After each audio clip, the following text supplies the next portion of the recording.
Mr. Chancellor, Vanderbilt has had a tremendous renaissance the last few years. I mean, some would say it's always had a renaissance, but what has been going on there to have put it in the position that it is, and what role have you played for the tremendous success the school's having right now? Well, thank you very much. I came 5.5 years ago, right in the middle of COVID. So we had, I think one piece was we had a bunch of crises, one after the other, but we got through them better than we came in. I think the key was be super clear about your purpose, your values, and then stick to them even when things get tough. That's recognized right now. The second piece is try to run the university as efficiently as you can. We really want to pay attention that everything that we do is done at the highest level, even things that traditionally I think universities don't pay that much attention to. And then the third thing is to be innovative and to big, bold, strategic things, as we're doing with the new campus that we're doing and a bunch of other things. And therefore that you need to have a board that supports you. Yep. So leadership in institutions, a lot of schools are looking over their shoulder and painting by numbers and doing what everyone else is doing. I feel like as pace increases, so do the pressures. How do institutional leaders balance a long-term mission with very real short-term demands, political, financial, reputational, without losing their core purpose? And the reason I said at the beginning that schools are kind of looking to one another, I feel like you guys are beating your own drum. You're getting ahead of the curve, and you're creating a new normal. And maybe talk a little bit about what is what is that plan that you're leading and executing? Yeah, I think the key there is like you have to be super clear about who you are, what your values are, what your purpose are, and then you have to act accordingly when things get tough. So we certainly did this after October 7th. That has been recognized now. So we're being viewed as a place that's reasonable, that has a real commitment to civil discourse. That drives up interest in the university. So students want to be there, or applications through the roof. We have a lot more philanthropic support. We are are viewed now as an alternative to many other universities. And then the second piece is when there's a lot of uncertainty, when there's a lot of volatility, that's exactly the moment when you don't want to hold back, but you want to think about what a big, bold strategic move that you can make. Yep. All right. Well, we're in Imagination Actions about exponential technologies. What's the human dimension of it? We're focusing on AI. Let me ask you about innovation, AI, and society. One of the forces reshaping those pressures is technology, especially AI, which is transforming nearly every sector represented here in Davos. What responsibilities do universities have, not just to innovate, but to help set norms and guardrails for how these tools are used? Well, the first thing, I think you have to have a point of view on the technology, right? And for us, I think the sense is like with all other big technological shifts, universities tend to metabolize these things. So they tend to integrate them into their research education. We also do it with respect to staff and administrative sides. Our faculty widely use it. Our students love it. They're heavily involved. And then we created a whole new college of connected computing that put all our AI computer science sides together. Give me a fist bump. And that was the first college we created in 40 years.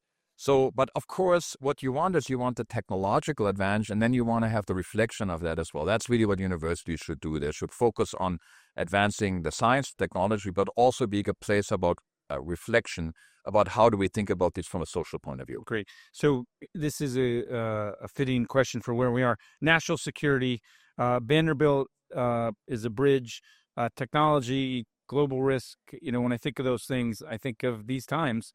At Vanderbilt, you've launched the Institute of National Security to bring scholars, policymakers, and practitioners together around emerging threats. How does that work reflect the role you think universities should play at the intersection of technology, security, and democratic resilience? We need to be a place where the very big questions are discussed and advanced. So a little over a year ago, when we launched the Institute of National Security, the vision was, let's be the place where we think about the relationship between national security and technology. That seems to be something that's underdeveloped. We have people that can code, we have people that can do policy, but we wanted to educate students, for example, that can code but also understand policy and vice versa, so that are, if you will, bilingual. And we wanted to be a place where the really hard problems in that space could be discussed and advanced. And so we were lucky enough with that vision to attract Paul Nakasone, the former head of NSA and U.S. Cyber Command, who developed that within a year and already had made tremendous progress, have great breakthroughs already, and have become kind of a place where people that come from different sides of this problem come together to think about the really big questions. Yeah. So civil discourse and trust. Many of the risks we're talking about, whether technological or geopolitical, are compounded by declining trust. What role can universities realistically play in rebuilding trust and sustaining civil dialogue, especially across a time when there's so many deep disagreements? Well, the most important thing is that we need to be a place that models civil discourse. Yeah. I mean, universities need to be the place where students, faculty come together that have different perspectives, use arguments, use discussions in an atmosphere of mutual respect, rather than ostracizing each other, demonizing each other, screaming at each other. So the number one most important thing is that we need to be true to our mission to be a place where these conversations can happen in a culture of civil discourse, be a model that then can kind of, if you will, be a role model for society at large. Yeah. So closing, finally, if you could challenge the leaders, at this gathering in Davos, to take one concrete action in the next year to strengthen the role that they're trying to play and make civil society a just society, what would it be? I think the point that you made before is really critical, is that we're seeing an erosion in key institutions that have been at the core of so much progress. Disorienting. Exactly. So everyone in their own lane, I think, really needs to focus on how do we reestablish trust in the institutions that we have the privilege to lead. That is a humongously important problem, because if we don't solve that, there will be no support for innovation, and the tremendous peace and prosperity that comes from innovative work will be slowed down and may even be reversed. Yeah. I'm really proud that you're here today. Love to weave Vanderbilt into this gathering in the future. It's a very special gathering. I have a good friend whose daughter is at Vanderbilt. Would you kindly sit here and ask the last question? And it'll be part of a blooper reel, but it'll be like a pulled out. Okay, I love that. Mr. C. Funk, I know him for his leadership in Canada. I helped the movie industry. I know he lives in San Francisco. I've visited him there many times in the Bay Area, and he has a great place in Wyoming and Lake of the Clouds in Canada. He's a global citizen who's really looking out, and I know he's so proud that Funk 2.0 is thriving at your school. But maybe ask a question or two. So.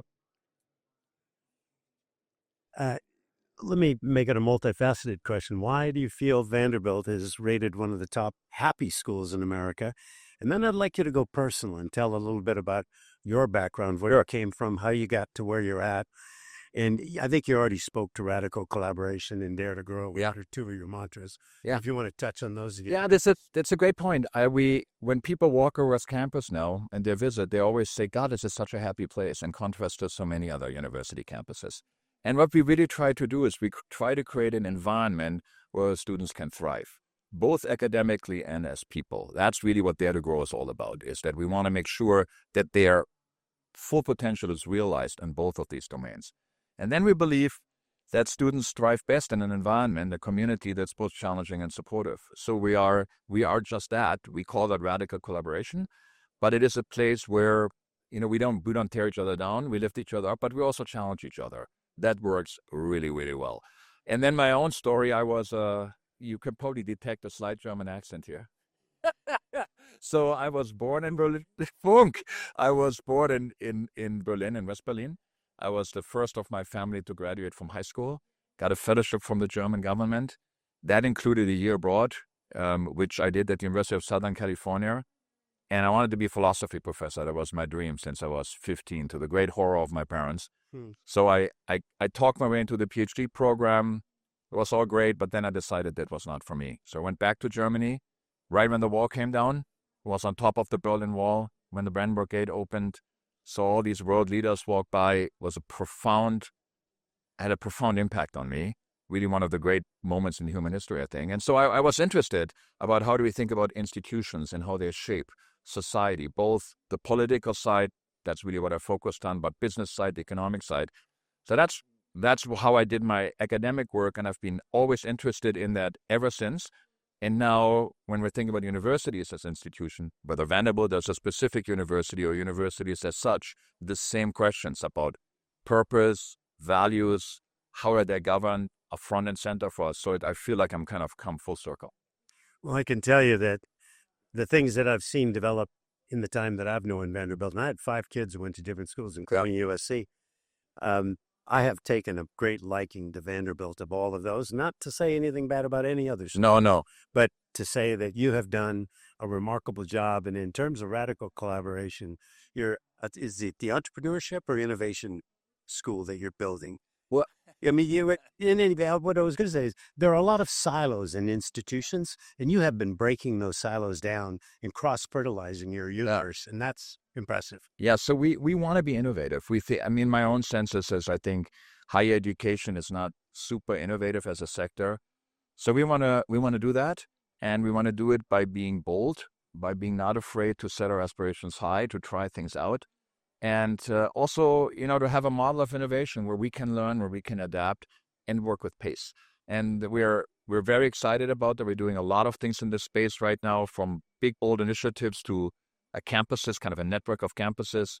Has been a wonderful time. And despite all the challenges of higher education, I'm happy that Vanderbilt is thriving. Thank you. Thank you. And I can tell you, if for all of you out there watching, if your child has an opportunity to be at Vanderbilt, it'll be a phenomenal experience. Well, that's wonderful. Thank you, Stephen. Thank you.